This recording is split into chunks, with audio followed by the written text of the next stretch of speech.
নতুন মৌসুম, নতুন আশা আর ডাগআউটে পুরনো এক অভিজ্ঞ সেনাপতি। শেষ দুটি মৌসুমে ব্যর্থতার গ্লানি কাটিয়ে নতুন করে ঘুরে দাঁড়ানোর মিশনে নেমেছে ইউরোপীয় ফুটবলের রাজা Real Madrid.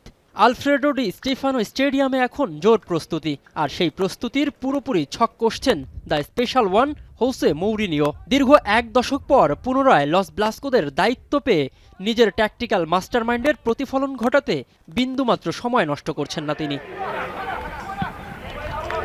Spanish third tyre দল আলকরকনের বিপক্ষে এক রুদ্ধদ্বার প্র্যাকটিস ম্যাচে নিজেদের পরখ করে নিলেন রিয়ালের তারকারা। আর্দা গুলার, এদুয়ার্দো কামাভিঙ্গার পাশাপাশি মাঠে দ্রুতি ছড়িয়েছেন মাস্তান্তুনো কিংবা গানসালো গার্সিয়ার মতো তরুণ তুর্কিরা। যদিও বিশ্বকাপ খেলা অন্যান্য জাতীয় দলের তারকাদের অনেকেই এখনও বিশ্রামে রয়েছেন, তবুও প্রাক মৌসুম অনুশীলনে মৌরিনিওর অধীনে প্রতিটি ফুটবলারদের নিবেদনের কোনো কমতি নেই।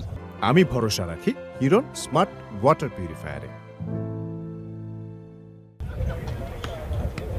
পরপর দুই মৌসুমে লা লিগার শিরোপা হাতছাড়া হওয়া এবং চ্যাম্পিয়ন্স লিগের কোয়ার্টার ফাইনাল থেকে বিদায় নেওয়াটা মোটেও ভালো লাগেনি ক্লাব সভাপতি ফ্লোরেন্তিনো পেরেজের। দলকে পুরনো গৌরব ফিরিয়ে দিতে ট্রান্সফার উইন্ডোতে রীতিমতো ঝড় তুলেছে রিয়াল। ডিফেন্স মজবুত করতে ডি লুইসেন ট্রেন্ট আলেকজান্ডার আর্নল্ডের পাশাপাশি নতুন সব তারকাদের দলে ভিড়িয়ে মাস্টার স্ট্রোকস দিয়েছে মাদ্রিদিস্তারা। কিন্তু গল্প এখানেই শেষ নয়। পেরেজের নজর এখন মিডফিল্ড ও আক্রমণের ধার বানানোর দিকে। গুঞ্জন রয়েছে বিশ্বকাপের গোল্ডেন বল জেতা রদ্রি সহ ইউরোপের আরও বেশ কয়েকজন তরুণ তারকাকে সান্তিয়াগো বার্নাব্যুতে নিয়ে আসার।